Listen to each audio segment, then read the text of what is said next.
आजकल जिधर देखिए वहीं महाकुंभ की चर्चा है और देखने को मिलती है ढेर सारी भीड़ और उमड़ता सैलाब आस्था का। तो बस मैं आज आपसे यही शेयर करने वाली हूँ कि मैं कुछ दिन पहले गई थी। जब ये महाकुंभ स्टार्ट नहीं हुआ था उससे पहले गई थी मैं। क्योंकि इस टाइम तो आप देखेंगे प्रयागराज में तो बहुत भीड़ है ही, साथ ही काशी विश्वनाथ और अयोध्या धाम में भी बहुत भीड़ है। लेकिन आज का जो मैं वीडियो आपके साथ शेयर कर रही हूँ ये उससे पहले का है और मैं आपको दिखाना चाहती हूँ कि दोनों ही जगह भीड़ उस टाइम कैसी हुआ करती थी। जो कि आज आप टीवी खोलकर देखें तो बहुत ही भीड़ दिखाई देती है। तो चलिए वही शुरू कर रहे हैं अपनी जर्नी कुछ कुंभ से पहले की। तो निकल चुके थे हम शाम को ही अपने घर से। भैया की फैमिली के साथ मुझे और बेटे को जाना था। तो उनके साथ ही निकले हैं, वो आ गए थे दिल्ली से, फिर हम अपना नोएडा से उनके साथ हो लिए। और रास्ते में बीच में रुकते टहलते हुए हम पहुंच गए सबसे पहले काशी विश्वनाथ। तो ये देखिए वहाँ का ये जो गली है ये वो है, वहाँ मार्केट है मंदिर के बाहर ही। तो वहाँ पर हमने 5:30 बजे के करीब दर्शन कर लिए थे काशी विश्वनाथ जी के। और उसके बाद हम साइड से ही, पहले तो हम बाहर निकले और साइड से ही ना एक रास्ता जा रहा है और ये रास्ता सीधे जाके मिलता है, मतलब हमें निकालता है सीधे काशी विश्वनाथ कॉरिडोर में।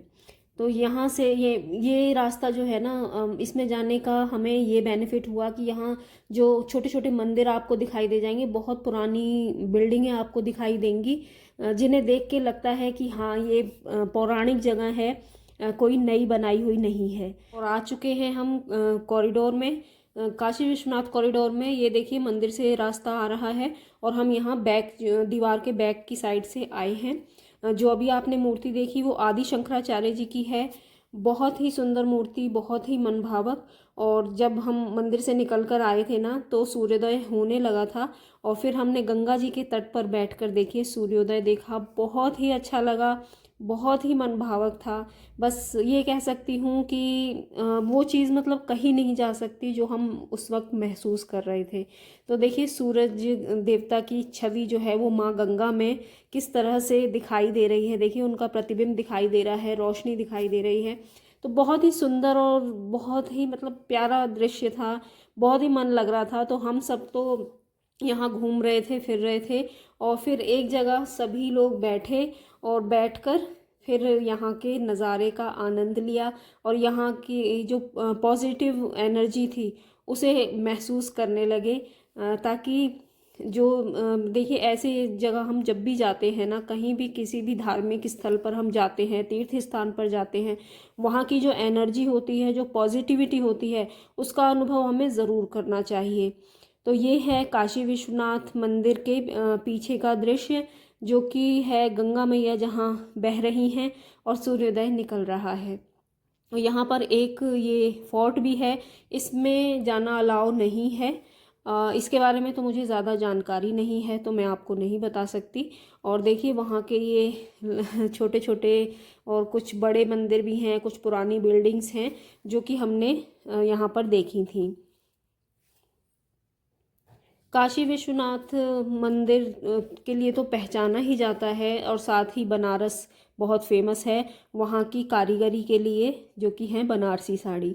बनारसी साड़ियाँ आप जानते ही हैं, शादी ब्याहों में तो चलती ही हैं, लेकिन आजकल हमारी जो सरकार है वो उसे बहुत प्रमोट कर रही है।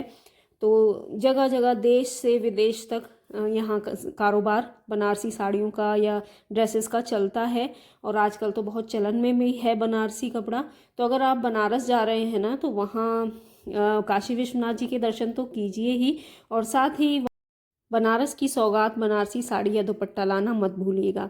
आप जब मंदिर में दर्शन करने के बाद जब यहाँ घूमेंगे ना गलियों में, तो वहाँ पर भी आपको छोटी छोटी दुकानें बहुत सी मिल जाएंगी जहाँ बनारसी कपड़े मिलते हैं।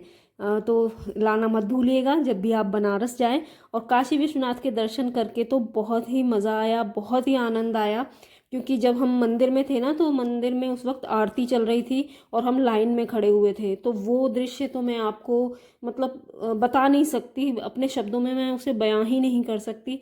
इतना आनंद आया, इतना आनंद आया ना कि मन बस ऐसा कर रहा था कि बस यहाँ से हमें जाना नहीं है, हमें यहीं पर रहना है।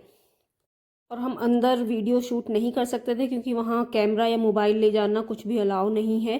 तो वहाँ बाहर ना जब हम दर्शन के लिए जाते हैं तो जो मार्केट है वहीं पर लॉकर बने होते हैं जहाँ से आप प्रसाद ले सकते हैं और अपना सामान वहाँ लॉकर में रख सकते हैं।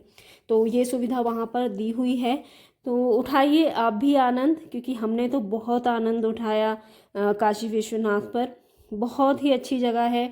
अगर आप अभी तक नहीं गए हैं तो एक बार ज़रूर जाइएगा, लेकिन हाँ अभी तो नहीं, क्योंकि अभी बहुत भीड़ है कुंभ की वजह से। तो इस वजह से जब कुंभ के बाद ना आपका जाना हो तो मेरी कुछ इन बातों का ज़रूर ध्यान रखिएगा कि पहली बात तो मोबाइल अंदर ले जाना अलाउ नहीं है। कोशिश करें कि आप या तो अपनी गाड़ी में या कहीं रख के आएँ, नहीं तो बाहर लॉकर आपको मिलते हैं। जहाँ से आपको पूजा का सामान लेना है ना, वहीं पर आपको लॉकर अवेलेबल होंगे। आप आराम से वहाँ अपना सामान, सारा सामान रख सकते हैं। वो भी बिल्कुल सेफ़ रहता है। और कोशिश करें कि सुबह की आरती देखने के लिए ज़रूर जाएं, क्योंकि वहाँ की जो आपको अनुभूति होगी ना, वो उसे आप जीवन में कभी नहीं भूल सकते।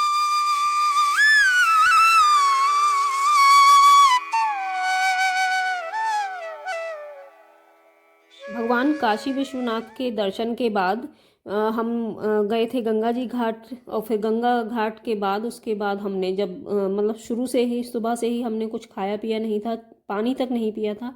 फिर उसके बाद ही हमने चाय नाश्ता किया और फिर निकल गए प्रयागराज की तरफ। और चलिए वहाँ का आपको दृश्य दिखाऊंगी कि वहाँ जब हम मतलब कुंभ से पहले हम जब वहाँ गए थे ना, तो वहाँ का क्या दृश्य था।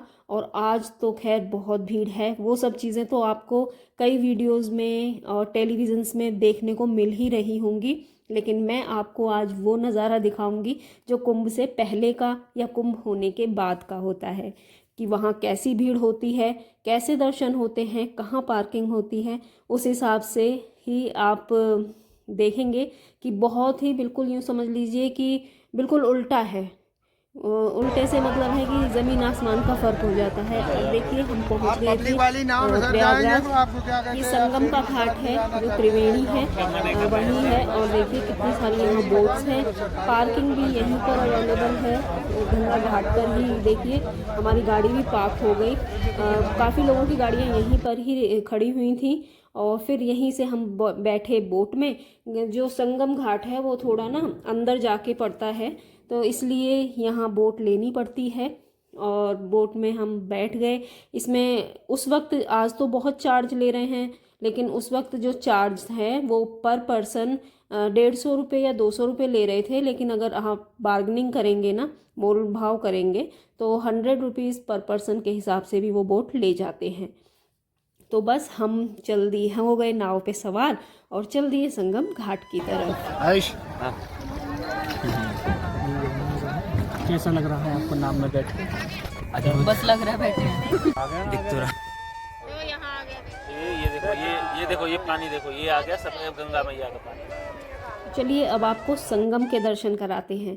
तो देखिए ये जो काला आप पानी देख रहे हैं ये यमुना मैया का जल है, और जो आप उसके आगे देख रहे हैं हरा जल, वो गंगा मैया का जल है। तो इसे कहते हैं संगम। और सरस्वती नदी तो नीचे कहते हैं धरातल से मिलती हैं, तो इस वजह से वो नहीं दिखाई देती। लेकिन आपको मैंने दिखाया। मैंने कई वीडियोस महाकुंभ की देखी, लेकिन मैंने ये चीज़ नहीं देखी। शायद इस वजह से लोग नहीं इसे शूट कर पा रहे, क्योंकि इस टाइम भीड़ बहुत है और गंगा मैया में नाव बहुत ज़्यादा चल रही हैं, तो शायद ये चीज़ उनसे छूट रही है।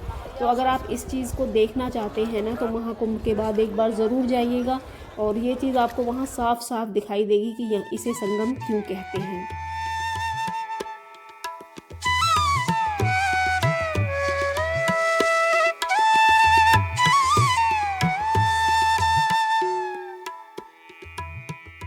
संगम वाली जगह से हमने 1 लोटा जल भरा और सभी ने उसका आचमन किया। बहुत ही शुद्ध और निर्मल जल था। जैसे कहते हैं ना कि आत्मा तृप्त हो गई उसे पीकर। और जो हमारा नाविक थे ना, केवट बोलूँगी मैं उन्हें, क्योंकि वो उन्हें हमें ना इसके बारे में जानकारी भी दे रहे थे और हर चीज़ बता भी रहे थे। हमने पूछा कि आप तो कहाँ रहते हैं, तो उन्होंने बताया कि यहीं घाट के जो दूसरा किनारा है गंगा मैया का, संगम का, वो उधर की साइड उनका गांव है और ये जो सभी नाविक हैं ये उसी गांव के हैं।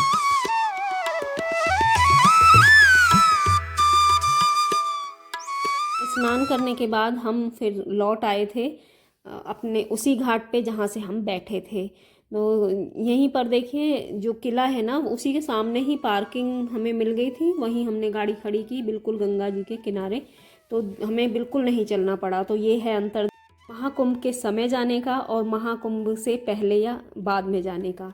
और देखिए रास्ते में रुके हम खाना खाने के लिए। पहले तो जब हम आए थे ना, जब तो भाभी घर से लेकर आई थी, और लेकिन लौटते समय हमने फिर यहाँ पर खाना खाया और खाना बहुत ही टेस्टी मिला। हाँ, प्रयागराज और बनारस में हमें, मैं सच बताऊँ तो खाना ज़्यादा बढ़िया नहीं था, लेकिन यहाँ पर बहुत अच्छा खाना मिला। तो अगर आप जाएं तो रास्ते में ही अच्छा होगा कि आप वहीं खाना पीना अपना खा लें या फिर घर से लेकर जाएं। फिर वहाँ पर हमने थोड़ी बहुत अपनी पिक्स ली, थोड़े बहुत फ़ोटो खिंचवाए मेमोरी के लिए, ताकि ये जो यादगार समय है हमारे साथ हमेशा रहे। और ये वीडियो मैंने आज आपके साथ इसीलिए शेयर की कि आप भी अगर महाकुंभ में नहीं जा पाए हैं तो कोई बात नहीं है, आप बाद में भी जा सकते हैं। वैसे तो कोशिश करें, क्योंकि ये बताते ही रहे हैं कि 144 साल बाद ये योग बना है और 144 साल बाद ही ये योग आएगा। तो अगर आप जाना आपके लिए संभव है तो आप अभी जाइए, और वरना बाद में। तो मैंने आपको दिखाई दिया कि बिल्कुल अलग, बिल्कुल अपोजिट होता है कुंभ के बाद का यहाँ का नज़ारा। तो ये था मेरा कुंभ से पहले का एक्सपीरियंस जो मैंने आज आपके साथ शेयर किया। फिर लौट चले हम घर के लिए। तो दोस्तों, कैसी लगी आज की वीडियो? अगर आपको पसंद आई है तो प्लीज़ वीडियो को लाइक ज़रूर कीजिएगा। मिलती हूँ आपसे नेक्स्ट वीडियो में, तब तक के लिए हर हर गंगे, ओम नमः शिवाय।